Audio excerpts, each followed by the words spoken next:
كنت كل يوم بقول لنفسي خلاص كده كفايه انا هبدا، ولما اقرر ابدا والاقيها تاخد مني وقت كبير فعقلي ساعتها بيقول لي خلاص مش مهم سيبها لبكره. يجي بكره واتفاجئ اني بقول نفس الجمله، هبدا بكره. لما قعدت ادور عن سبب المشكله لقيت ان احنا مفكرين ان السبب في الكسل، بس اكتشفت ان السبب الاعمق هو الخوف. خايف تبدا وتفشل، خايف تنجح وتتحاسب، خايف تتغير. تعال اخترع لك كلمه كسل عشان تطمن. كلنا بنعدي بفترات ما فيهاش طاقه ولا شغف ولا نفس، بس لو قلت لك تعالى نخرج دلوقتي هتوافق. بقى السؤال لو انت فعلا كسول ليه وافقت انك تطلع؟ يبقى الكسل هروب، انك لو بدات ممكن تفشل. طب الحل فين دلوقتي؟ بص، احنا مش هنضيع الخوف، احنا بس هنغير الجمل. لما تخاف من الفشل انا عاوزك تخاف من اللحظه اللي انت هتيجي فيها وتقول يا ريتني كنت بدات، يا ريتني كنت عملتها. عاوزك تخاف من اللحظه اللي امك هتحتاجك فيها وانت مش معاك الامكانيات اللي هتساعدها.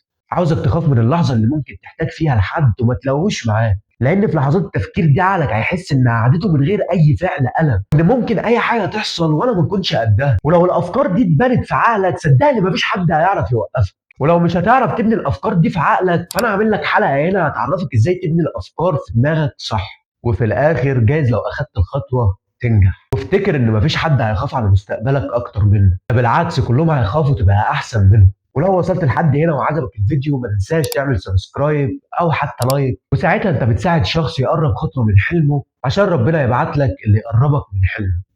سلام.